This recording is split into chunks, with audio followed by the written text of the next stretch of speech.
Otro caso, mayor de 5 años también, en su mamá, que no tiene confirmación bacteriológica, pero sí tiene un PPD positivo y obviamente enfermedad, ¿ya? O sea, si es que no tiene la confirmación, pero está usando tratamiento y tiene un PPD positivo, debería utilizarse terapia también en este mayor de 5 años. En personas con un PPD positivo que tienen uno o más factores de riesgo, que sea un grupo de riesgo, nosotros, o una persona vulnerable, los VIH, los renales, ¿no? Ahí, así que parece mal. Bueno, grupos de riesgo, todo el personal de salud, persona vulnerable, todas las personas que tienen un grado de inmunosupresión. Y también deberían recibir los mayores de 5 años que tengan conversión, ¿no? La variación del PPD en un intervalo menor de 2 años, que ya les expliqué. No tenía nada o tenía negativo mi PPD y en 2 años me saco el PPD y sale ahora positivo, ¿no? Tenía un, qué sé yo, un 0.3 milímetros de PPD que era negativo. 2 años después me saco otro y tengo 13 de PPD. Entonces tengo una infección, una infección, ¿no? No una enfermedad, pero depende de la plaquita. Entonces es toda una evaluación. La terapia preventiva para tuberculosis, esta es la que utilizamos ahorita, ¿ya? Isoniazida con rifampicina por 3 meses, una vez por semana. O sea, 12 dosis, ¿no? Qué chévere, ¿no? Porque antes tomaban isoniazida 6 meses, ¿no? O 3 meses en algunos casos, o rifampicina 4 meses de lunes a domingo, o sea, todos los días tomando. Isoniazida con rifampicina de lunes a domingo, ¿no? Entonces, esta de acá nos ha facilitado un poquito más la vida, ¿ya? 12 dosis. Y en el caso de que tengamos que utilizar terapia preventiva para tuberculosis en un contacto resistente, un MDR, deberíamos darle la terapia con levofloxacino. Si somos contacto de un pre-XDR o un XDR, igual es con levofloxacino, ¿ya? Pero es, a partir de MDR ya es con levofloxacino. El diagnóstico en sí de la TB es clínico, epidemiológico, hay que ver en dónde nos encontramos, quién es su entorno, ¿no? Puede haberse contagiado de un familiar o no, entonces todo eso tenemos que preguntar. Radiológico, obviamente tenemos que ver las imágenes. Microbiológico, que nos van a confirmar la presencia de la micobacteria, no solamente en el esputo, no vamos a ver en otro tipo de muestras, como el líquido cefalorraquídeo, el líquido ascítico, pleural, sinovial, entonces en distintas muestras. Nuevamente buscar sintomáticos respiratorios, tos más de 15 días, y a las tuberculosis presuntivas, que no necesariamente tienen que ser más de 15 días, pero sí asociados a estos signos, hemoptisis, fiebre, pérdida de peso, sudoración nocturna. Y está ya, hasta por lo demás sabemos cuáles son los síntomas. Ahora, hay algunos síntomas que son bien específicos, ¿no? Pérdida de peso puede tener, pues, el cáncer también, ¿no? Cansancio, puedo estar trabajando mucho, ¿no? Fiebre, por ahí puede, o sea, estos síntomas no es como que tengo un infarto, ¿no? Y tengo dolor torácico, alguna cosa así. Entonces, las personas por lo general suelen dejar de lado el síntoma, y es por eso que recién viene cuando están sangrando, ¿no? Cuando están pesando 30 kilos y cosas así. Por eso no desestimemos a veces alguno de estos síntomas. Bueno, también puede haber dolor torácico en algunos casos y hemoptisis, ¿no? Cuando ya estamos con una enfermedad bastante avanzada. En lo que es el diagnóstico microbiológico nos sirve para confirmar la enfermedad. Podemos hacer uso de diferentes tipos de estudios. La baciloscopía, que es la muestra más fácil de obtener, ¿no? Un esputo, no solamente esputo, ¿no? Puede ser esputo, puede ser orina, puede ser heces, puede ser líquido cefalorraquídeo, o sea, todos los líquidos que obtengamos pueden irse a baciloscopía. No solamente los líquidos, también los tejidos, las biopsias también van a la baciloscopía, ¿ya? Entonces, básica para los sintomáticos y la TB presuntiva. Sin embargo, esta prueba es bastante o poco sensible, ¿ya? Que va a requerir entre 5.000 a 10.000 bacilos por mililitro de esputo. O sea, tiene que estar súper cargado para que recién pueda detectarse. ¿Por qué? Porque la baciloscopía lo mira una persona, ¿ya? O sea, lo miro yo con sueño en la madrugada y me paso, ¿no? Entonces, es operador dependiente. Tiene que ser muy positivo para que diga, realmente sí hay acá, ¿no? Para poder decir que hay un resultado positivo. Importante también, las baciloscopías no me van a diferenciar la cepa sensible de la resistente. Entonces, yo tengo baciloscopía positiva y lo que sé es que tengo tuberculosis, pero no sé si tengo la micobacteria tuberculosis, ¿ya? Tuberculosis pulmonar, no lo sé, porque puede también salir positiva, ojo, en las micobacterias atípicas, ¿ya? Las baciloscopías positivas no necesariamente son tuberculosis, Mycobacterium tuberculosis. Puede ser Mycobacterium avium, Mycobacterium kansasi, Cheloneae, fortuitos, hay un montón, ¿ya? Y no recibe el mismo tratamiento que la Mycobacterium tuberculosis, ¿ya? Entonces, el paciente no va a mejorar si solamente nos quedamos con esto y luego nos damos cuenta en 6 meses cuando terminamos que está igualito y no era una Mycobacterium tuberculosis, ¿no? No diferencia las cepas viables, por lo tanto no nos sirve para verificar si es que las bacterias que tenemos están vivas. ¿Qué pasa en los pacientes que tienen cavidades bastante grandes? Pues las cepas o los bacilos que van a estar dentro, a veces muertos, van a salir en las muestras, pero están muertos. Entonces la baciloscopía no me ayuda para ver si es que están vivos, por eso me ayuda el cultivo, ¿ya? Por eso cuando evaluamos a un paciente con tuberculosis, más nos guiamos de los cultivos, ¿ya? Y como dice acá, puede ser un falso positivo en las micobacterias no tuberculosas, en nocardia, en hongos, o cuando tenemos bacilos muertos, ¿no? Cuando tenemos bastante compromiso parenquimal. En el caso de lo que es el cultivo, esta nos ayuda con la confirmación bacteriológica. El cultivo nos dice, o sea, dejamos una muestra y lo que nos identifica es el crecimiento, o sea, la viabilidad de esta bacteria. Entonces nos dice pues que realmente hay una enfermedad por TB, ¿no? Detecta entre 10 o más bacilos por mililitro. Mira, la diferencia entre 10.000 y 10 es bastante, ¿no? Y no se usa como prueba de decisión inicial, justo lo que preguntaba su compañero. ¿Por qué? Porque demora el resultado demasiado. El cultivo líquido más o menos demora, en realidad, un mes, ¿ya? 1 o 3 semanas es ser optimistas. Eso es lo que dice la teoría en sí, pero es un mes. Y el cultivo en medio sólido de 2 a 8 semanas sí son 2 meses, ¿ya? Los cultivos en medio líquido pueden ser el MGIT, como dice acá, y los cultivos en medio sólido son Lowenstein, Jensen y Ogawa, los que más se utilizan, ¿ya? Tiene un alto costo y pues necesitamos un tipo de laboratorio especial, un nivel 3 de bioseguridad para poder hacer la manipulación de estas muestras. Ahora, lo que son los test moleculares, que ahorita los utilizamos más, ¿ya? Que aparte de detectarnos la presencia de la micobacteria, lo que hace también es detectarnos la sensibilidad y la resistencia a las drogas. Entonces, es una prueba de diagnóstico rápido molecular, detecta el ADN de la bacteria, ¿ya? Detecta con 10 o más bacilos por mililitro, o sea, también necesita poca carga, ¿sí? Entonces, a veces tenemos pacientes con baciloscopías negativas, pero con una prueba de sensibilidad o prueba de diagnóstico molecular rápido positivo, nos indica que realmente sí hay presencia de la bacteria, ¿no? Bueno, ahora realmente se indica, como mencioné, más estas pruebas moleculares, y tenemos estas que son las más conocidas, las del tipo PCR y las del tipo ensayo de sonda de línea. El PCR puede ser el Expert Ultra, que va a detectar tanto resistencia a rifampicina, el Expert XDR, que detecta resistencia a isoniazida o fluoroquinolonas, y los ensayos de sonda de línea, que detectan resistencia a Iso-Rifa, más conocido es el Genotype, ¿ya? Que también hay para Iso-Rifa y que también hay para detección de lo que es resistencia a fluoroquinolonas y aminoglucósidos. ¿Y para qué es importante eso, no? O sea, que es importante que sea sensible, ¿vale? Porque realmente aquí en Perú hay bastante incidencia de pacientes resistentes. Y también, ¿por qué? Porque a veces no encajan en el diagnóstico de una tuberculosis MDR, pero hay pacientes que pueden hacer reacciones a los medicamentos y se tienen que usar drogas, a veces de los pacientes MDR, y si son resistentes, si son sensibles, eso nos ayuda a determinar si es que el tratamiento les va a hacer efecto o no, ¿no? Para eso es importante. Aquí son muestritas de cómo se ven en sí las pruebas. Acá la fecha de obtención. Esta, por ejemplo, es una muestra de esputo. Importante, Mycobacterium tuberculosis detectado. Si es que no es una Mycobacterium tuberculosis, no me va a salir así, me va a salir Mycobacterium tuberculosis no detectado, pero si tengo una baciloscopía positiva, entonces ahí sospecho una Mycobacteria atípica, ¿no? Él está muy atento.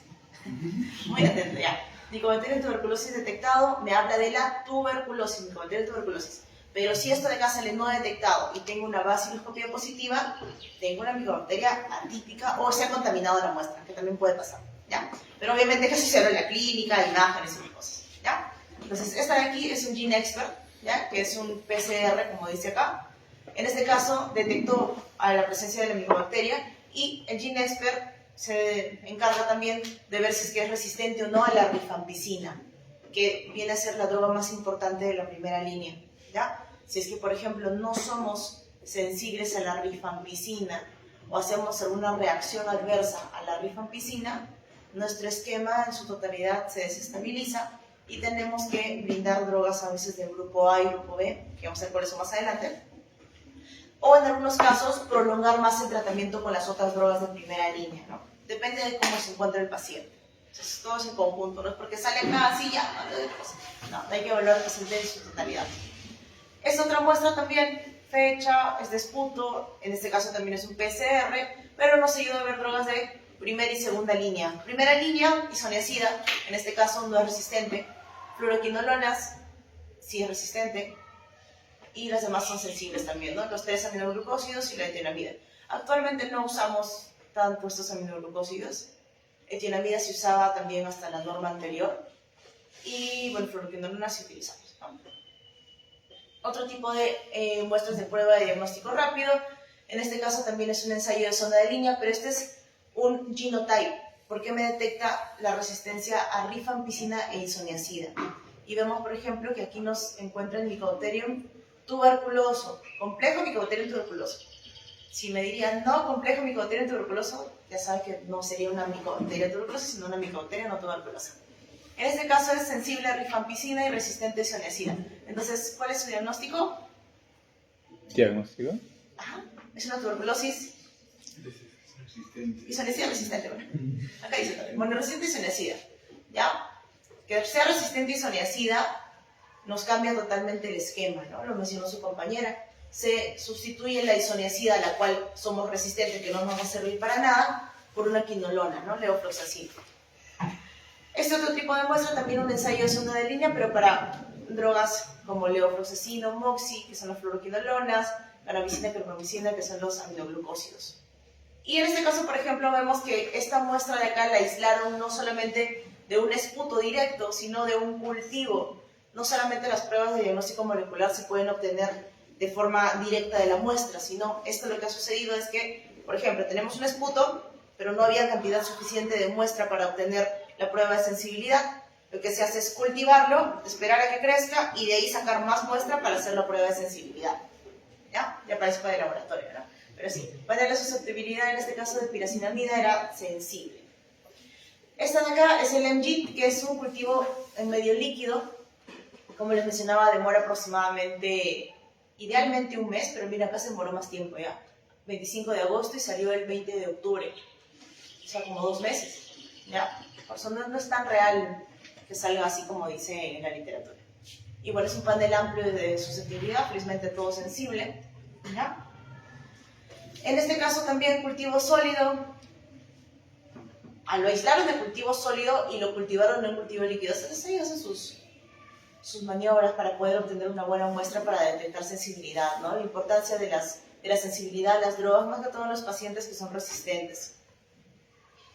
Y en este caso, esta de acá es igualmente un genotype, ¿ya? Del esputo.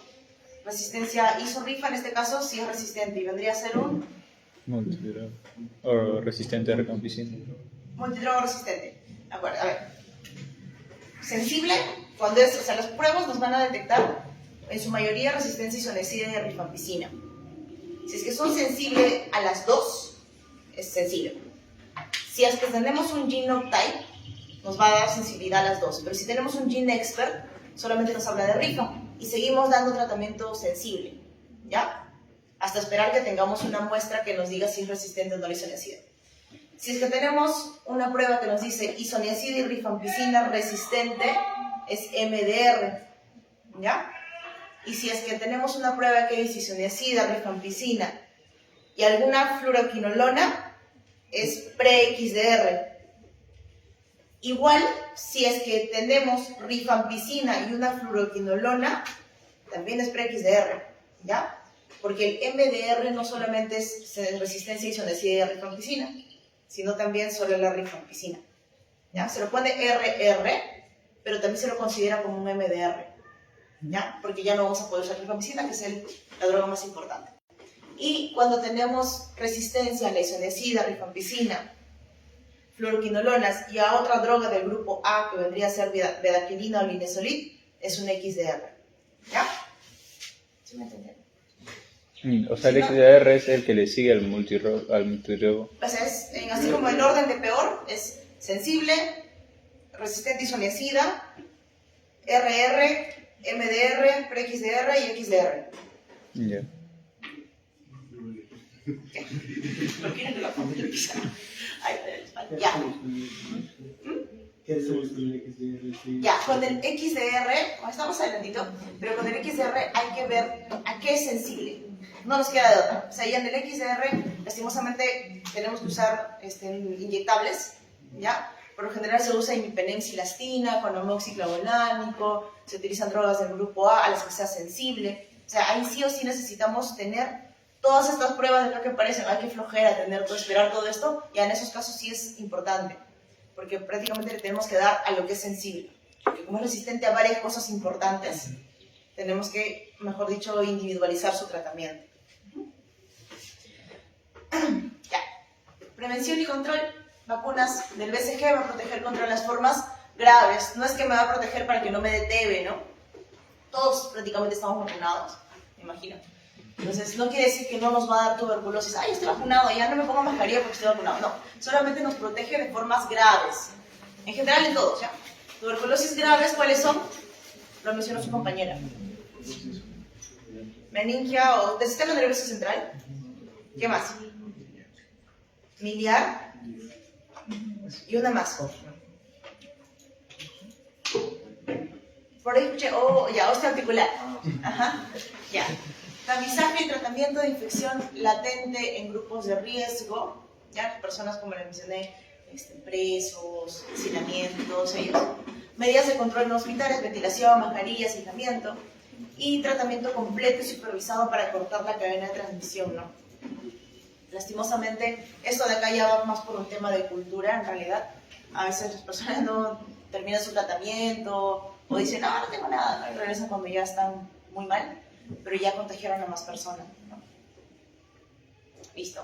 Ya. 2 minutos que me duele la espalda. Ya estoy cansado de estar para aquí. Ya, 2 minutos. Ya no nos falta mucho. Creo.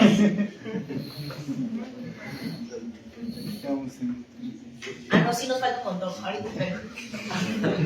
Ya, 1 minuto nomás. Llevamos el modo veloz.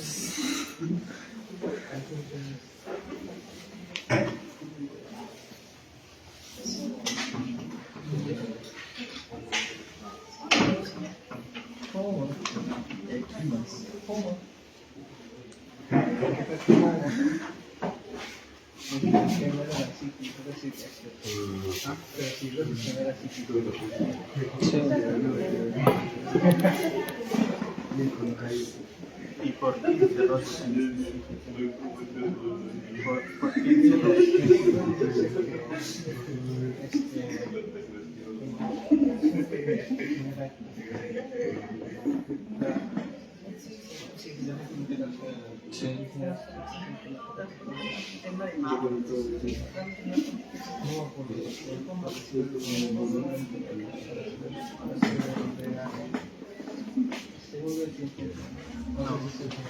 ese tema lo solía hacer cuando tocaba la aldosterona cuando trabajan en el estadio de reunión, después de hacer su trabajo, donde se degrada en el Se degrada. Ya chicos, continuamos porque si no se van a estresar mucho ya, entonces. Ya, clave pulmonar,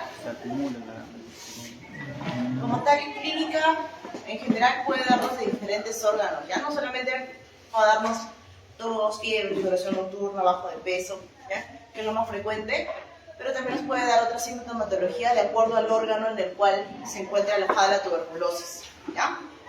El diagnóstico en sí de tuberculosis pulmonar, como mencionábamos previamente, se hace con clínica, epidemiología, imágenes y obteniendo una muestra positiva. En este caso podemos obtener una muestra de esputo, como la que vemos aquí. La muestra de esputo idealmente debería ser una muestra de calidad, ¿no? Una expectoración, flema en realidad, una cantidad bastante considerable para poder realizar también pruebas de sensibilidad y más.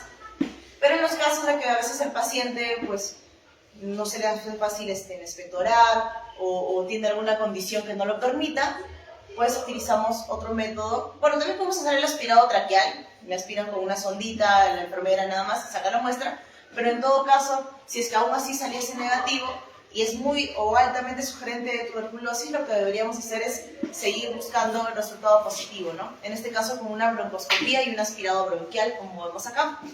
Entonces, en este caso, por ejemplo, es para simplemente sacar la muestra, no obtener una muestra.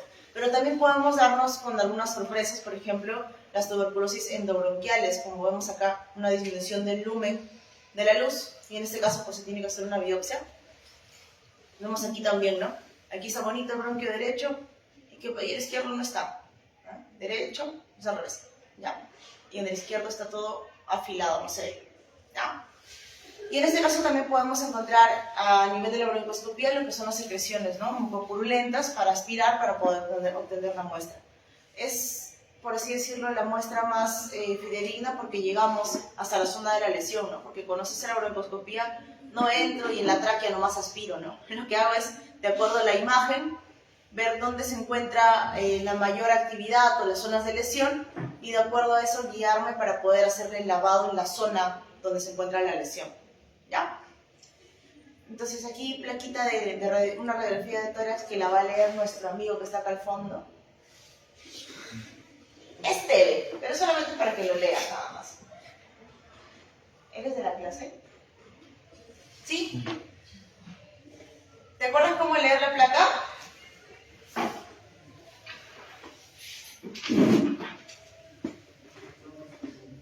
O sea, empieza por lo principal, ¿no? Es una radiografía de tórax. ¿En qué incidencia nos encontramos? ¿Antero-posterior o póstero-anterior? Póstero-anterior, ¿no? ¿Es una placa de calidad? No. Ya, es una placa penetrada, así como dice tu compañero, ¿ya? ¿Los ángulos están libres? Sí, ¿no? Ambos ángulos están libres, ¿no? El cardiofrénico y el costofrénico.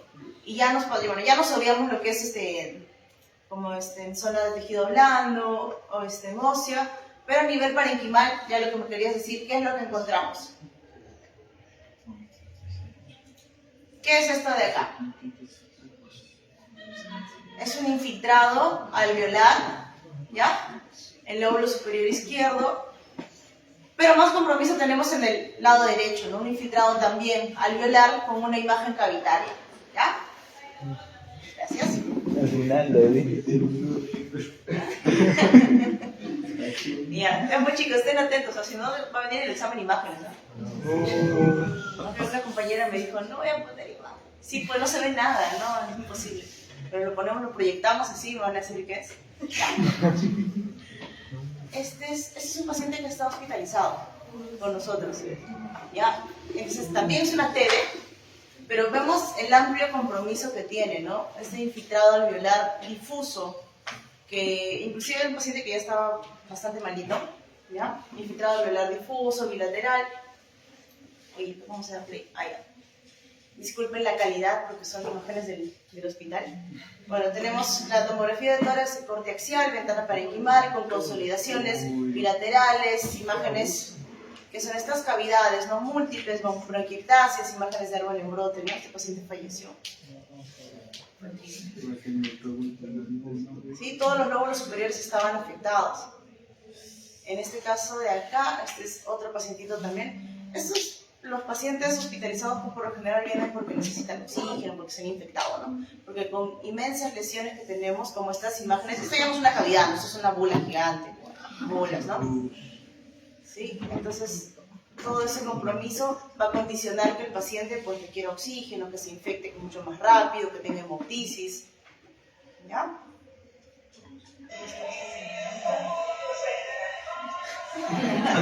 Como si te Ya en este caso igual tenemos imágenes cavitarias bilaterales, un amplio compromiso. Lo triste de este paciente se los voy a contar ahorita. Ya tiene bastante actividad, como se dan cuenta, imágenes de árbol en brote, lo vieron por ahí, aquí. Imágenes nodulares. Este paciente era un paciente con antecedente ya de tuberculosis MDR, si no me equivoco, hace como 4 o 5 años, jovencito de 27 años. Y en la actualidad, nuevamente regresa con vaciloscopía positiva. Ya tenía imágenes, pues, ¿no?, secuelares, pero nuevamente sale positivo. Entonces, lo importante, cabe la música, si no me acuerdo. Que tenemos un sistema donde nosotros subimos todas las placas. Ahí no, ya.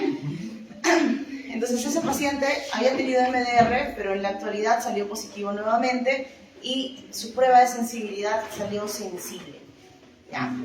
Entonces, para dar tratamiento nosotros nos guiamos por jurisdicciones. ¿Ya? Por ejemplo, mi hospital tiene la jurisdicción de toda esta zona, ¿ya?, de todo lo que es Lima Este. Pero el jovencito vivía en Lima Centro. Entonces él pertenecía al hospital de Lima Centro y la unidad que lo evalúa era Lima Centro, no Lima Este. Entonces llega al hospital con nosotros, sale positivo, y como tenía ese antecedente, lo que hicimos nosotros fue proponer que se le diera tratamiento como MDR a pesar de ser sensible. Ojo, importante que ahorita la norma técnica lo que te dice es, ¿tienes pruebas sensible? Le das sensible. ¿Tienes prueba MDR? Le das MDR. Si no tienes prueba MDR, no le puedes dar MDR. Entonces, pero tenía el antecedente y tenía amplia, extensa lesión. Entonces, sí, se elaboró un informe para que el paciente, a pesar de ser sensible en esta ocasión, pues recibiera MDR. Sin embargo, Lima Centro decidió acogerse a lo que es la norma y le dio sensible por 3 meses. 3 meses después, el paciente pues estaba súper mal, nunca se llegó a dar de alta y salió una prueba nueva de sensibilidad donde era resistente. Ahí se dio el paciente. 3 meses perdidos con el paciente y se murió hace unos días justo. No se llevó al tratamiento, se le indicó tratamiento como MDR, recibió como 3-4 días, pero ya había pasado mucho tiempo. En realidad tenía mucha lesión pulmonar y ya hemopizaba mucho, entonces falleció por una hemoptisis masiva. ¿Ya? Ahora, lo que son tuberculosis extrapulmonares se presentan en un 10-15% de los casos en pacientes inmunocompetentes y un 50% de casos en los pacientes con VIH. ¿Ya? Vamos a hablar primero de la tuberculosis pleural. Entonces, yo veo esta radiografía y pienso en tuberculosis pleural, ¿cierto? No, ¿cierto? No, pues no. Porque solamente acá hay una obturación, o mejor dicho, una radiopacidad total del hemitórax izquierdo, ¿cierto? Pero como les mencioné alguna vez, esto me dice pues que hay líquido, nada más. Yo no sé qué líquido será. Puede ser una neoplasia, puede ser, ¿qué más nos puede dar líquido? Puede ser AR también puede dar líquido. Entonces yo no sé realmente qué es este líquido, ¿no? Para eso sirve el estudio de líquido.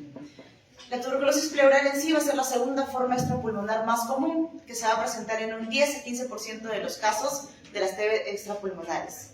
¿Por qué pasa? ¿Por qué sucede que pasa a otros órganos si la transmisión es solamente por vía aérea? Pues por una ruptura, en este caso de la pleural, de un foco subpleural gaseoso al espacio pleural.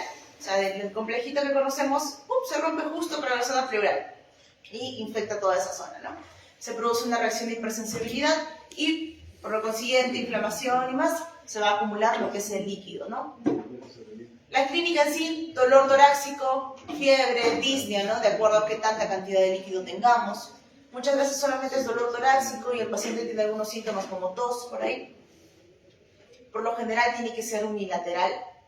No es que sí o sí deba ser unilateral, pero si es que tenemos una efusión pleural bilateral, ya podríamos sospechar de otro tipo de patologías, ¿no? Patología cardíaca, patología, qué sé yo, subcirróticos, paciente renal, ¿no?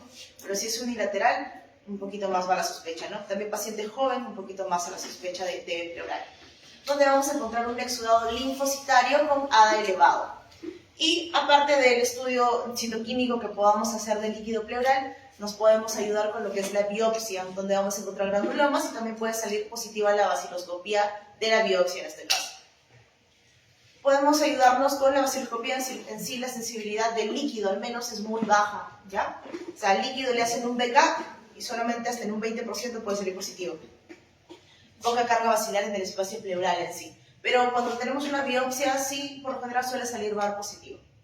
En lo que es el cultivo, la sensibilidad va hasta un 40%. Lastimosamente el cultivo demora mucho, ¿no? Como ya sabemos. Y en sí la biopsia va a ser el gol estándar, donde vamos a encontrar granulomas calcificantes hasta en un 90%. Y también podemos utilizar o realizar lo que es el cultivo para pruebas de sensibilidad del tejido pleural con un rendimiento bastante alto. Entonces, ¿cómo hacemos para obtener el líquido pleural de un paciente con una efusión pleural? Pues una de las formas es con la, ¿cómo se llama cuando le ponemos la hojita? Toracocentesis, ¿no? Ustedes ya han ido a hacer serio, ¿no? Ya, toracocentesis. Entonces, la toracocentesis se realiza en el borde superior de la costilla. Bueno, en realidad no tan abajo ya, se suele realizar entre el quinto y el sexto espacio, pero también nos ayuda bastante. Uno, la clínica, la semiología, lo que tenemos que hacer es auscultar al paciente, localizar hasta dónde encontramos, ¿qué encontraríamos si tenemos líquido? A la auscultación, el murmullo abolido, ¿no? Ya. Y donde empezamos a escuchar el murmullo normal, pues ahí ya no hay líquido, ¿no? Entonces en esa zona debería ser tu zona de seguridad, rojito, para poder hacer la punción en sí con mayor seguridad. Pero siempre punzamos sobre la costilla. ¿Por qué? Porque debajo de la costilla pasa el banco. Ajá, entonces podemos llevar todo eso. Entonces hay que hacerlo sobre la costilla. De igual forma, para hacer la biopsia, primero se hace una toracocentesis. Bueno, ya se limpia, ¿no? Se hace toda la asepsia, antisepsia. Ingresas, localizas que en el lugar donde estás hay líquido, retiras líquido para tu muestra y luego posteriormente lo que tienes que hacer para la biopsia es, con una hojita de bisturí, como que si punzaras al paciente, ¿no? Con una pequeña hojita haces un pequeño orificio para que ingrese la aguja de Abrams, ¿ya? Que no es esta, es una aguja especial que tiene una punta roma con la zona lateral como una muesca donde tú vas a tener que cortar la pleura. De igual forma, entonces, retiras la jeringa normal, ingresas lo que es la aguja de Abrams, que es para la biopsia pleural, y vas realizando las biopsias, ¿no? Para ambos laditos, para arriba, y extraer lo que es el tejido pleural. Posteriormente a eso, el paciente no necesita estar hospitalizado ni más, ¿no? Solamente se afronta las áreas de piel, se pone bastante gasita, todo bien cerrado, y no se lo tiene que sacar en 48 horas, pero puede estar ambulatorio. ¿A qué paciente se hace biopsia? ¿A qué paciente le hacemos biopsia? Ya. Primero, toracocentesis tienes que hacerle sí o sí a todos los pacientes que tienen líquido y sospechas con clínica alguna otra cosa más, ¿no? Ya sea TB, ya sea malignidad. Pero lo que sí es muy importante es que al obtener tu toracocentesis solamente le puedes hacer biopsia a los pacientes que tengan un líquido, ya sea claro, citrino, ¿ya? O un líquido serohemático. Claro, citrino me hace pensar más en TB, le hago biopsia igual, ¿ya? Y si es un líquido serohemático, pues pensaría en una neoplasia, también le hago biopsia, con mucha más razón necesito una biopsia. Ahora, si me sale francamente hemático, en algunos casos hay que detener o evitar hacer la biopsia porque podríamos haber punzado un vaso y en ese caso, pues, la muestra no, o mejor dicho, todo el líquido que se ha obtenido va a ser sangre, ¿no? Pacientes que deberían hacerse biopsia, descartar TB, descartar neoplasias, más que todo esos dos, ¿ya? Pero como te digo, sí hay contraindicaciones para hacer la biopsia y es que si tú sacas el líquido y es purulento, o sea, francamente pus, o es muy turbio, tiene sedimento, no se puede hacer la biopsia, ¿ya? En esos casos sí, no hacemos la biopsia. ¿Qué debemos ver entonces en el líquido pleural? En una TB, ¿no? Un líquido claro, ligeramente turbio, amarillento, amarillo citrino, dice, ¿ya? Por lo general las proteínas van a estar elevadas, proteínas más de 3 gramos en el líquido.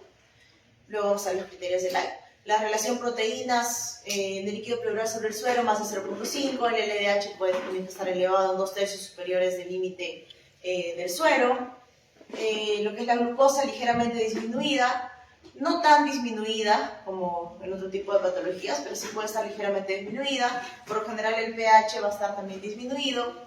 Las células en una TB pleural va a ser linfocitos lo que predomina, ¿ya?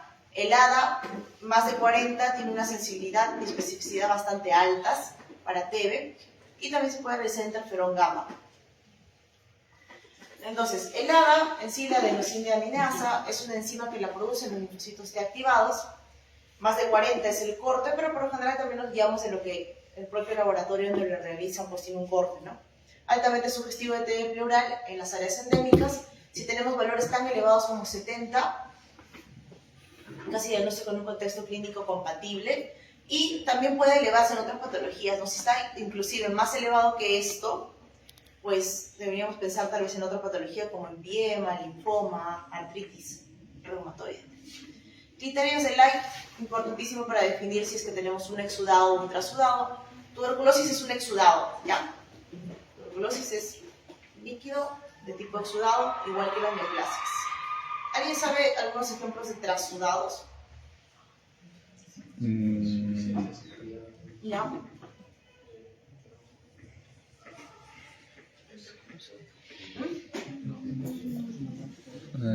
Sí, insuficiencia cardíaca, síndrome nefrótico, cirrosis hepática, hipolipidemias severas, ¿ya?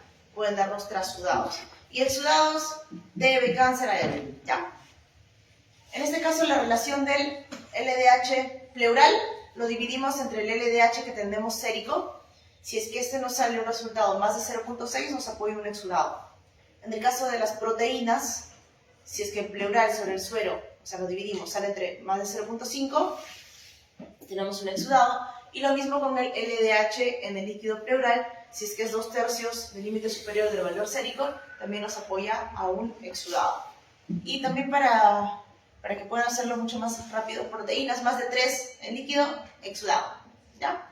Más fácil. Seguimos con lo que es TB pleural. Esto de aquí es una pleuroscopía, ¿ya?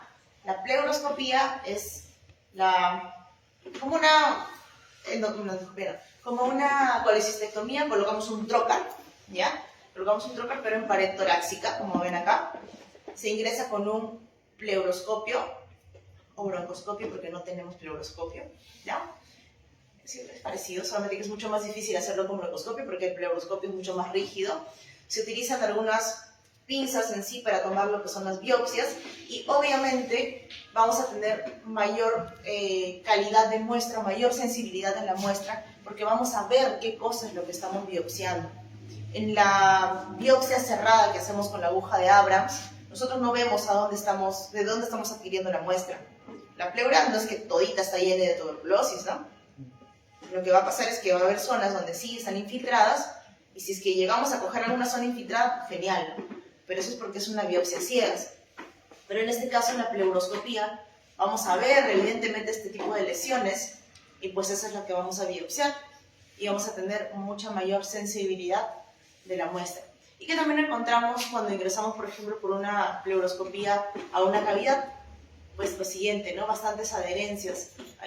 Como es una patología inflamatoria, en realidad infecciosa, y que produce bastante inflamación, pues van a producirnos adherencias, igual que en los casos de los abdómenes, ¿no? Bueno, pero para ingresar el pleuroscopio, no le puede ingresar acá a mi compañero que no tiene líquido, no tiene nada de ingreso, le perfora el pulmón, ¿no? Entonces se ingresa en pacientes que tienen una cantidad moderada de líquido y se induce el neumotórax, ¿ya? Por eso el paciente luego, o bien aspiramos el líquido y bien aspiramos el aire cuando terminamos el procedimiento, o se queda con un tubo de drenaje, ¿no? Se tiene que hospitalizar.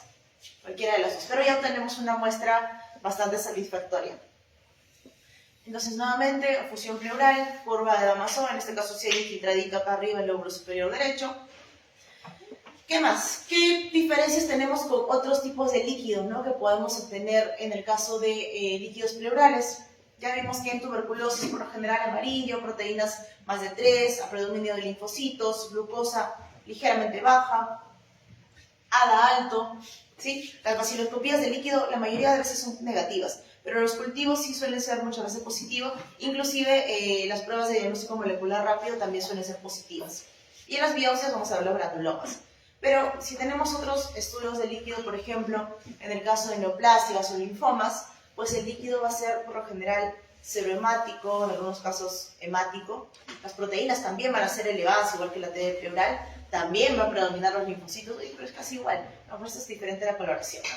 Y la glucosa también suele ser baja, pero el ADA suele ser normal o bajo. Esto de acá nos ayuda entonces a diferenciarlos también, ¿no? Si tenemos alguna duda entre el diagnóstico, pero también nos ayudamos con la clínica, ¿no? Un poco más difícil que un paciente de 16 años pues tenga una neoplasia, ¿no?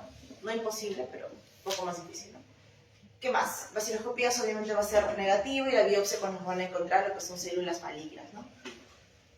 En la efusión pleural por neumonía, un derrame paraneumónico, podemos encontrar líquido turbio, purulento. En este caso, las células que van a predominar van a ser los neutrófilos, ¿no? Ya no los linfocitos. Y la glucosa va a estar consumida, ¿no? Muy baja. El pH también va a estar bien disminuido y el LDH muy elevado en este caso, ¿sí? Y en lo que son enfermedades autoinmunes, esto también es importante. La glucosa a menos de 30, ya obviamente con clínica, nos hace sospechar que sea un derrame por lesbo, ¿no? Otro tipo de tuberculosis extrapulmonar es la tuberculosis ganglionar, como vemos acá.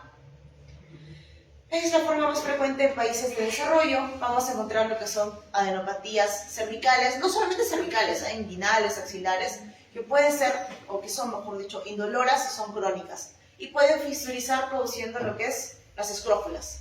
Ya esta no está fisturizada. Y lo que vamos a ver, obviamente, en una ecografía cervical o en una ecografía ganglionar, pues que estos rayos están incrementados de tamaño. Tiene que biopsiarse, tiene que hacerse una obtención de lo que es la vaciloscopía de esta adenopatía por punción, aspiración con aguja fina o una biopsia ganglionar, ¿no? Que la realiza el cirujano de cabeza y cuello, si estamos hablando de la zona cervical. TB meningio es bastante grave en niños, bastante frecuente en VIH. Por lo general, síntomas pues, ¿no? del sistema nervioso central. Bueno, fiebre es la específica del TB. Cefalea, alteración de la conciencia, convulsiones. Vamos a encontrar el líquido cefalorraquídeo con los linfocitos incrementados, proteínas altas y glucosa baja. Y podemos también, aparte de tener solamente una meningitis tuberculosa, donde la tomografía cerebral no va a verse tal vez más que un realce, podemos encontrar otro tipo de patología cerebral ocasionada por tuberculosis, que van a ser los tuberculomas. Y en este caso, por ejemplo, la TB miliar, ¿ya? También puede afectar el sistema nervioso central.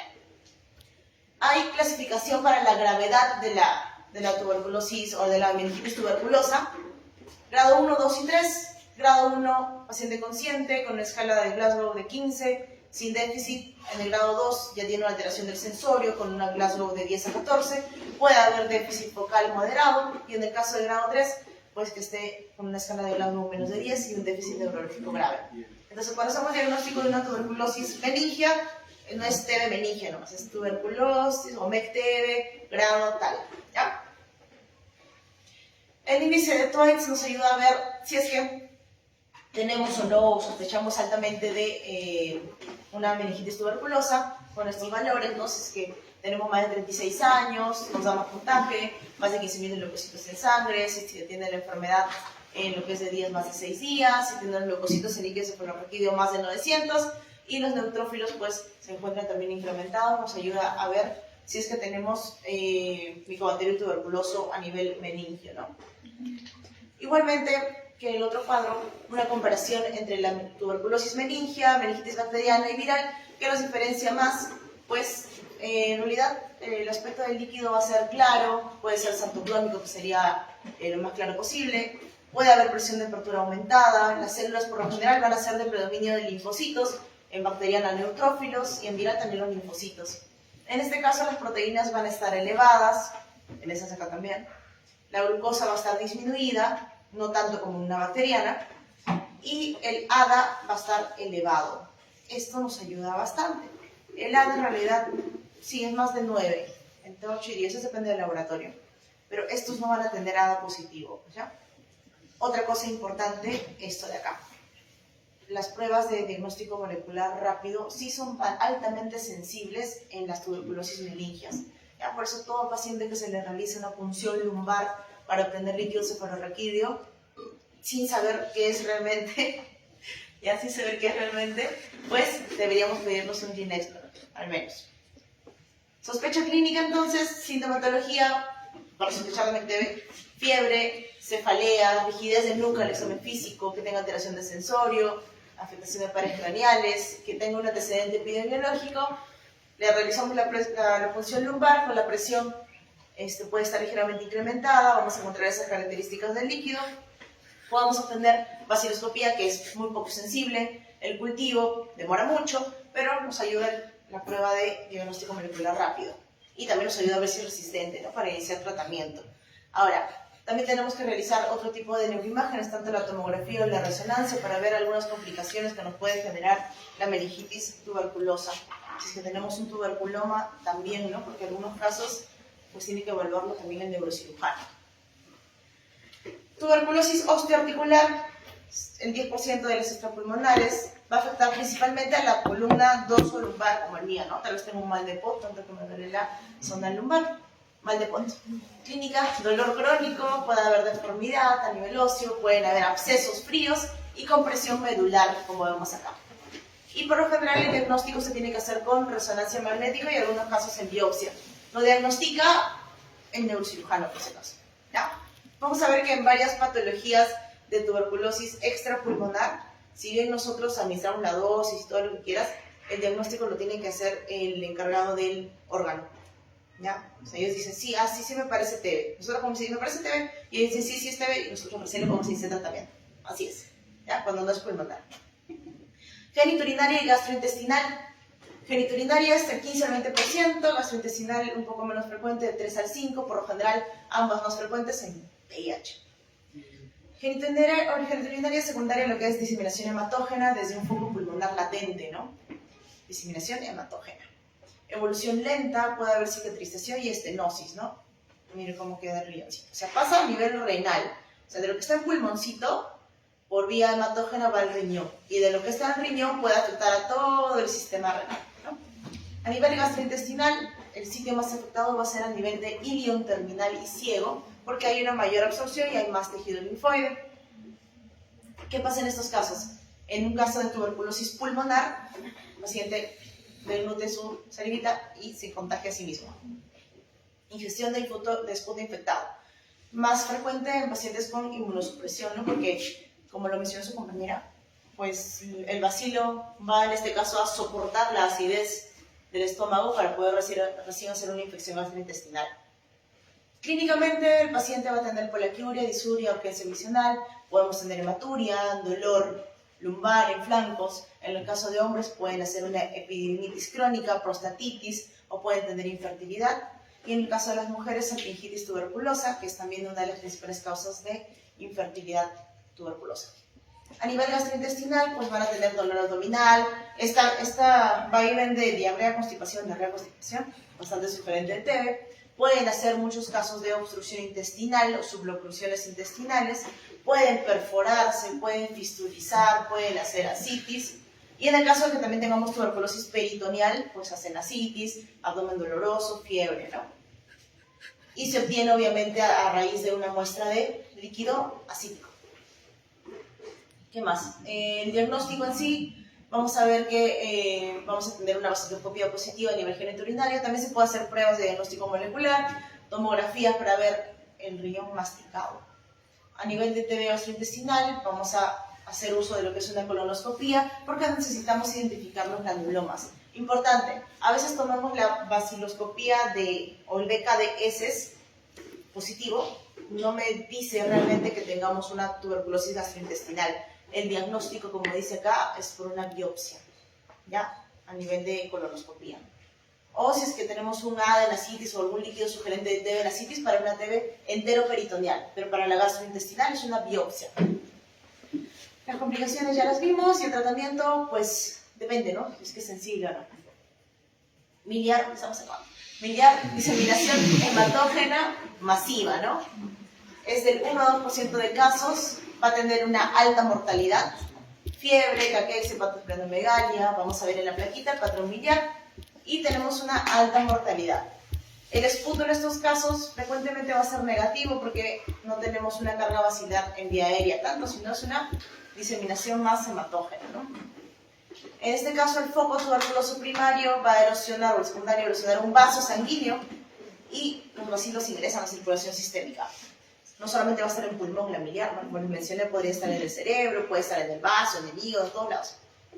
Múltiples órganos hay, justo decía, ¿no? Listo. Se van a formar granulomas pequeños y diseminados de 1 a 2 milímetros. ¿Y en qué casos podemos ver que se presente más TB miliar? Esto, ¿no? O sea, a todos los pacientes que tienen TB les hacemos pruebas de VIH. Así estén en el hospital, así estén en su centro de salud. Todos tienen prueba de VIH.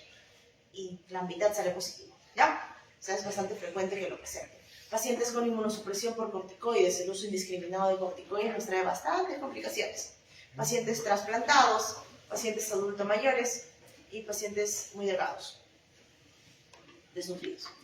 Clínica en sí es subaguda o crónica, vamos a tener fiebre, sudoración, la clínica de tuberculosis, síntomas respiratorios en algunos casos, podemos encontrar hepatosplenomegalia, adenopatías y pueden complicarse con lo que es meningitis, tuberculosis, insuficiencia suprarrenal y respiratoria. Entonces vemos acá la tomografía, radiografía de una tuberculosis miliar. ¿Cómo se llamaban los puntitos? ¿Se acuerdan? Sí, pero el nombre de granos de... Granos de mijo, ¿ya? Granos de mijo es lo que se ve en la radiografía. Y en la tomografía, sí, pues un patrón miliar son micronódulos, ¿ya? Micronódulos aleatorios, bilaterales, aleatorios, ¿ya? Como vemos acá, una lesión bastante extensa. Falta tratamiento, ya. Tratamiento. Eso es lo más importante. Sobrado terminamos, ya. Ahora en la nueva norma técnica, eso, no, a las 8 no me puedo ir porque hay mucho tráfico. Grupo A, Grupo B, Grupo C. Son las nuevas agrupaciones que se hacen de las drogas anti-TB. En el Grupo A encontramos Veda, Line, Moxilevo, que son las fluoroquinolonas. En el Grupo B están las Cs, clofazimina y cicloserina. Y en el Grupo C están todas las demás. Imipenem, meropenem, delamanid, piracetamida, pentola, mica, etio, ¿ya? Entonces, ¿qué más debemos conocer de la parte de la norma técnica? Pues dos casos especiales. En casos de pacientes que tengan enfermedad renal crónica, con una tasa de filtración glomerular menos de 30, debemos hacer corrección de algunos fármacos. En este caso, etambutol, pira, levo, ciclo, son los que se deben corregir. Los demás, no. ¿Ya? Corregir por tasa de filtración, así como su examen de mañana, la tasa de filtración. Clasificación de Child-Pugh. ¿Por qué me importa el Child del paciente? Porque cuando clasificamos Child A, Child B, Child C, ¿sí han visto eso? Child A, en el caso de TB, deberíamos evitar la piracinamida, ¿ya? Eso sí no lo he puesto acá, pero lo estoy hablando. En el Child A sacamos la piracinamida, en un sensible, ¿no? O sea, podemos utilizar isoniazida, rifampicina y etambutol. Sacamos piracinamida. En el Child B debemos priorizar un hepatotóxico que vendría a ser la rifampicina. O sea, ¿por qué estos cambios? ¿No? Porque al tener daño hepático y las drogas antituberculosas producen inflamación hepática, debemos ver cuál es dar y cuál no. Nuevamente, Child A, solamente puedo dar una droga, tengo que retirar la piracinamida. En el Child B solamente puedo dar rifampicina. Y en el Child B no puedo dar ningún hepatotóxico. O sea, podría dar tal vez etambutol, pero ¿de qué me va a ayudar dar solamente etambutol? ¿No? En esos casos ya cambiamos totalmente el esquema. Reacciones adversas más comunes de isoniazida, transaminasas, hepatitis, neuropatías periféricas. Por este motivo es que damos B6, ¿ya? En los pacientes que reciben tratamiento para TB, damos B6 por la neuropatía periférica. La rifampicina, por lo general, nos incrementa las transaminasas, bilirrubinas. La rifampicina es más colestásica, ¿ya? Eleva las bilirrubinas. Hepatitis colestásica. Puede darnos náuseas, vómitos y reacciones cutáneas. Esta no, ya piracinamida también nos da con mucha más frecuencia lo que es elevación de lo que son las transaminasas, nos da hepatitis, puede darnos síntomas gastrointestinales, puede dar poliartralgias, mialgias, hiperuricemia. En el caso del etambutol, neuritis retrovulvar, periférica y reacciones cutáneas. Fluoroquinolonas, bedaquilina, incrementan el QT, al igual que el pretomanid, delamanid, clofazimina, importante porque a todos los pacientes que reciben estos esquemas ya diferenciados, pues se les hace el electrocardiograma todos los meses, ¿ya? Porque si no se van a morir con el QT. ¿Qué más? Los fluoroquinolonas dan síntomas gastrointestinales, dan mialgias, la bedaquilina suele dar náuseas, vómitos, linezolid, mielosupresión, bastante anemia, ¿ya? Y en estos casos que reciban estos de acá y hagan reacciones severas, por ejemplo, si tengo un paciente que entró al tratamiento con 13 de hemoglobina, lo veo a su primer mes y tiene 10 de hemoglobina, en su segundo mes que tiene 6 de hemoglobina, ¿qué pasa? probablemente sea esto, ¿no? Entonces ahí ha hecho una reacción RAM hematológico al linezolid, porque es el que produce este tipo de patologías. Ahora, de igual forma también, si tenemos un paciente inclusive recibiendo un tratamiento sensible y vemos que empieza con náuseas, vómitos, dolor abdominal, vemos un examen de perfil hepático, las transaminasas se encuentran en el cielo. ¿Qué pasó? Hicimos un RAM hepático, ¿ya? Y el RAM hepático, por lo general, se pensaría más en la viracinamida. Sin embargo, no es la única, como vemos, del drogosensible que puede elevar transaminasas o hacer daño hepático, ¿no? Porque estas dos también pueden. Entonces, ¿qué se hace en estos casos? Lo vemos más adelante, ¿ya? Se tiene que hacer una diferenciación entre cuál podría ser, porque la rifampicina es más colestásica y la isoniazida es más hepatotóxica, ¿ya? Entonces, en lo que es el tratamiento, la norma técnica del 2024 nos menciona, ¿no? 2 meses de isorifampicina, 4 meses de isoniazida rifampicina, 150 dosis, primera fase 50 dosis, segunda fase 100 dosis de forma diaria de lunes a sábado. Ya lo explicó su compañera también. Bien, acá está. Duran 6 meses. Debemos darlo tanto en tuberculosis pulmonar como extrapulmonar no complicada. ¿Por qué? Porque las complicadas damos segunda fase 10 meses, ¿cierto? ¿No? ¿No? Sí. En la tuberculosis miliar, osteoarticular y del sistema nervioso central, el tratamiento dura 1 año. 2 meses igual de primera fase y 10 meses de segunda fase, también de forma diaria. ¿Ya? Entonces, por eso dice acá, pulmonar o extrapulmonar no complicada, o sea, que no sean estas. En este caso también, pacientes que tengan TB de primera vez o que ya hayan tenido TB, pero que sean sensibles, pues van a recibir sensible. Puede ser con o sin VIH. Antes el tratamiento se modificaba cuando eras VIH, ahora en la actualidad no. ¿Ya? El tratamiento es el mismo para ambos, para no VIH o con VIH. Con o sin confirmación bacteriológica, ¿no? Porque como vimos puede ser BK negativo, pero puede tener una imagen ahí horrible de que es una tuberculosis, clínica de tuberculosis, estamos esperando el cultivo porque todo lo demás sale negativo, pues aún así tenemos que darle tratamiento sensible. Con prueba de sensibilidad que no tenga una resistencia a esto, ¿no? Porque de qué me sirve darle esto de acá, lo que es resistente, no le voy a estar dando nada, ¿no? Y sin factores de riesgo para drogoresistencia, en este caso de que haya tenido un fracaso a este esquema. Hay pacientes que toman tratamiento y al tercer, cuarto mes salen positivos nuevamente. ¿Qué está pasando? Sus imágenes están peor, la clínica no funciona, probablemente sea resistente o se haya vuelto resistente en el tiempo. O que sea un contacto de un paciente resistente, ¿no? Deberíamos hacerle pruebas de sensibilidad para ver si él no lo es. Priorizar lo que son dosis fijas combinadas, en este caso se da por peso, ¿ya? Primera y segunda fase son diarias, de lunes a sábado, incluyendo los sábados. En este caso, la segunda fase prolongada en los pacientes que tienen miliares, articulares, sistema nervioso central. 10 meses, ¿no? 250 dosis. En este caso sí se descansan los domingos, ¿no? Por eso son 25 dosis por mes. Y debemos hacer manejo conjunto con el especialista del órgano afectado. Miliar no, miliar sí es con nosotros. Osteoarticular, ya con el, depende de dónde esté. Y del sistema nervioso central con el neuro. Segunda fase acortada. ¿Ya? Esto de acá es para pacientes de 3 a 16 años, que pesen más de 3 kilos, y que tengan estas condiciones. Que sea pulmonar, pero que no tenga cavernas, que solo esté afectado un lóbulo y que no sea miliar. Que sea ganglionar, pero que solamente sea intratorácica, sin obstrucción de la vía aérea, o que sea un derrame pleural no complicado con neumotórax o empiema. ¿Por qué? Porque solamente le voy a dar 4 meses de tratamiento. 2 meses de la primera fase y 2 meses de la segunda, solamente en estos casos, ¿ya? Sean jovencitos que estén tranquilos, ¿no? 4 meses de tratamiento, de igual forma de lunes a sábado. Isoniazida resistente, vamos a ver el esquema levorrifetamutol pira por 6 meses, eso sí es todos los días, por eso son 30 veces al mes, 3 por 6, 18, 180 dosis, ¿ya? En los pacientes con resistente a isoniazida, como son 6 meses de tratamiento, debemos evaluarlos de forma mensual. Esto ya es de acuerdo a la norma técnica, ya lo que se debe pedir cada mes. Ahora, lo que son los esquemas orales aportados, o los esquemas para resistencia a rifampicina o MDR, tenemos 2. El Vipal-M así se llama, y el VLC. El Vipal-M dura 6 meses, en el cual vamos a recibir de forma diaria también las 180 dosis, Y en el caso del BLC, vamos a recibirlo 9 meses. En este caso nos incluyen otras drogas, ya no está el pretomarín, es el linezolid, está clofazimina, leo, pira, y se reciben los 9 meses también de forma diaria. Pero, ¿cómo voy a decidir cuál de los dos dar? Si los dos son para resistente a rifa y MDR.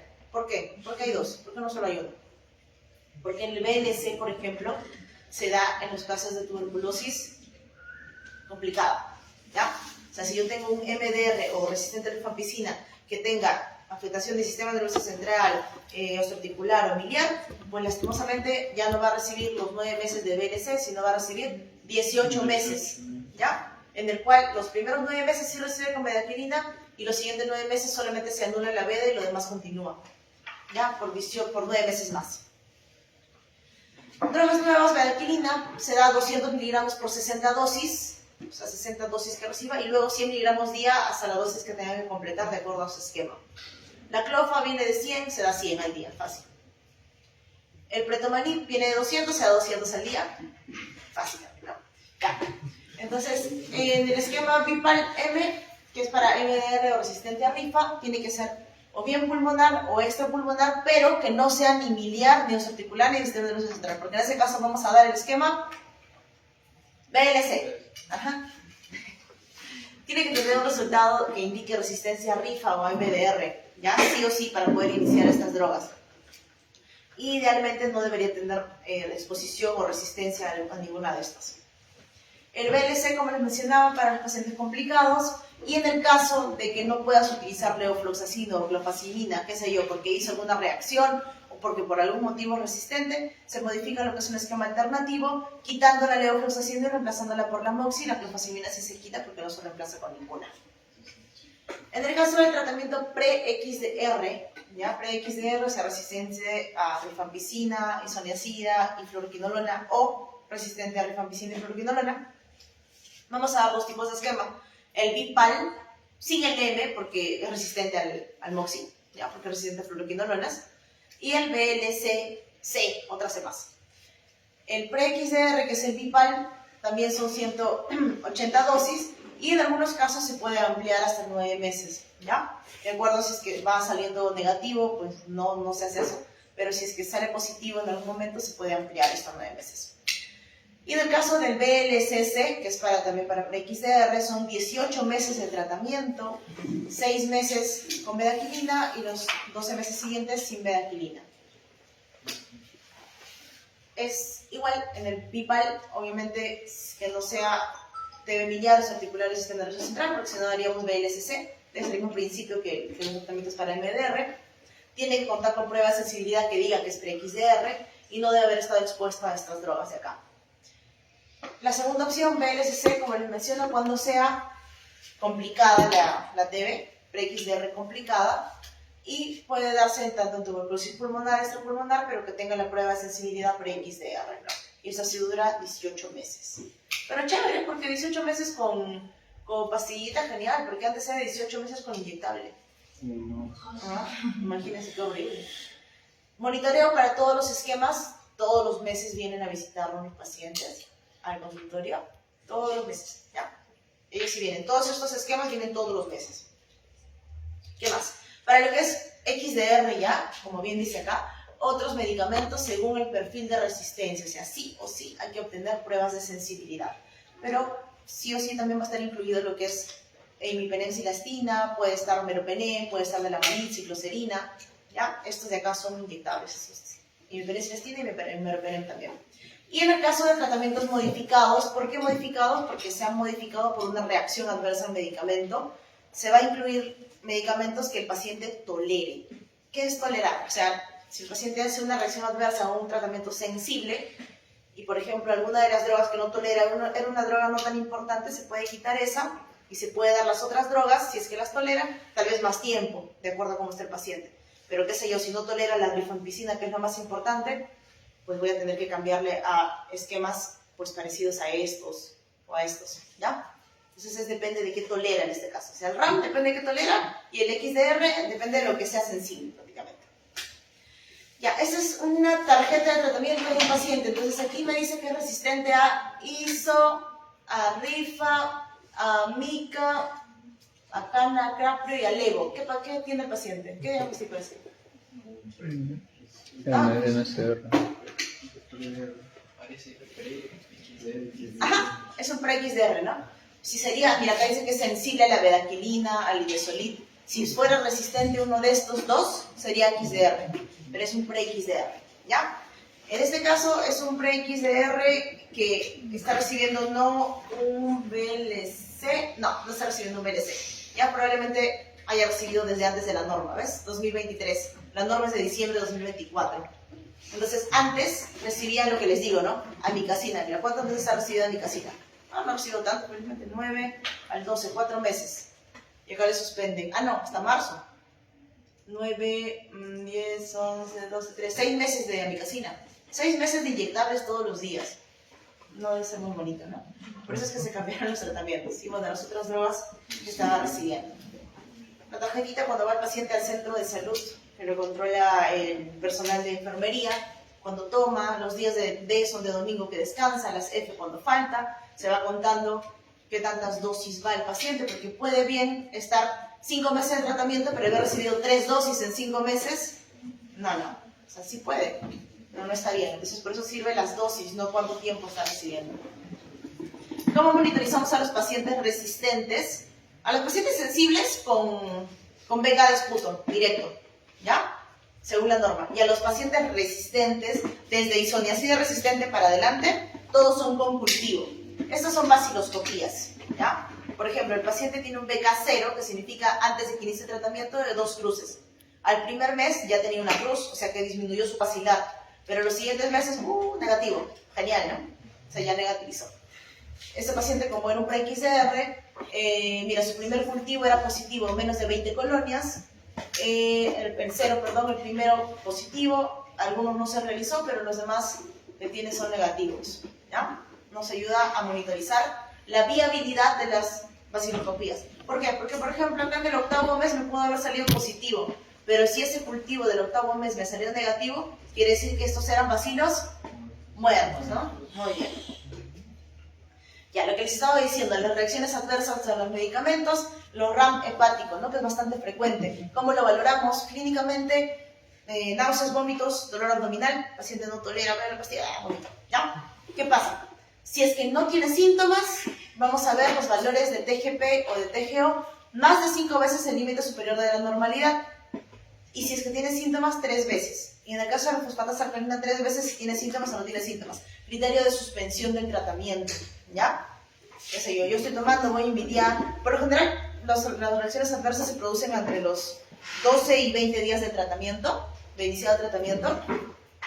No es que pasado ese tiempo no puedan presentar, sí lo pueden presentar, pero es menos frecuente.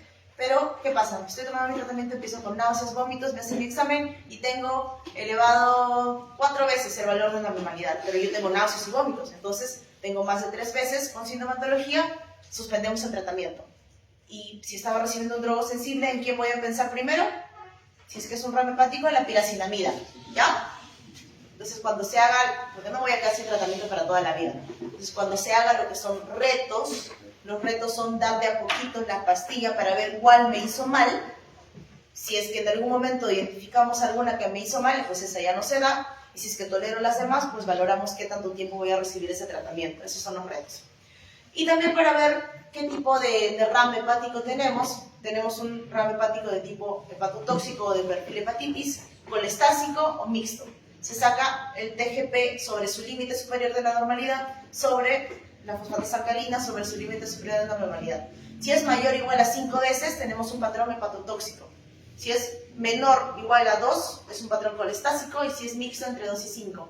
Si es colestásico, más pensamos en la rifa. Si es hepatotóxico, más pensamos en la piracinamida o isoniazida, ¿ya? Esto acá son las hojas de reto, los que les decía. O sea, no es que yo no tolero mi tratamiento y ya me quedo sin tratamiento y me muero. No es así. Hay que intentar dar o bien los medicamentos que has recibido previamente y ver cuál es el que te hizo mal, o si es que hice una reacción adversa muy severa, ya no doy los tratamientos que recibí y tengo que buscar otros.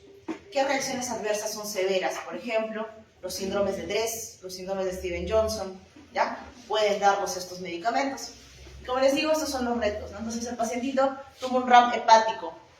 no sé a cuál, porque voy a tener una expo, ¿ya? Un RAM hepático. Y le doy el menos hepatotóxico primero, el etambutol, ¿ya?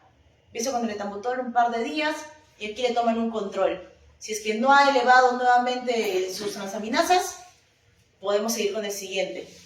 ¿Pero por qué le estoy dando estas drogas? ¿Ya? Porque hay algo que se llama CENER, que es un comité nacional, que lo que hace es que en pacientes que han tenido reacciones adversas, indica qué tratamiento vas a recibir. Hay dos entes, ¿ya? Uno se llama el SERI, que es de niveles moderados, por así decirlo, de problemas moderados, y el CENER, que es de problemas muy graves, ¿ya? Por ejemplo, el SERI se lleva a cabo en el Hipólito, con el comité, y el CENER sí se lleva a cabo en la unidad técnica, ¿ya? Pero en los casos mucho más severos. En este caso, CENER indicó este tratamiento, y el tratamiento se da en forma de retos, que nunca los ha recibido, que también le hace mal, ¿ya? Luego empezó con la cicloserina, como dice acá. Luego, bueno, piridoxina no es un tratamiento. Amicacina, aquí está. Entonces, todo lo que indicó el CENER se le indicó y el paciente aparentemente toleró todo, ¿no? Termina de tolerar todo y recién desde ese día se cuenta el primer día de tratamiento.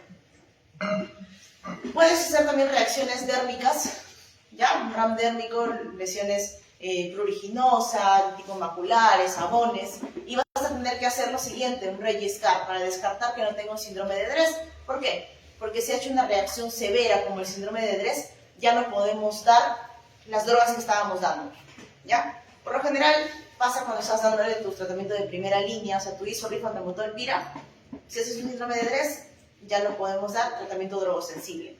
Y esto de acá nos ayuda a ver con el puntaje si es que tenemos un Dres posible, probable o definitivo de Dres y ya no podríamos dar drogas que ha recibido. Ya. Micobacterias atípicas chiquitas. Micobacterias atípicas, como les menciono, vamos a tener baciloscopías positivas en muchos casos, ¿ya? Pero con las pruebas de diagnóstico molecular rápido, que no van a detectar Mycobacterium tuberculoso, van a detectar otras micobacterias. Muchas veces estas no salen rápidamente y se tiene que esperar un cultivo para que se tipifique qué tipo de bacteria es o micobacteria es la que tenemos.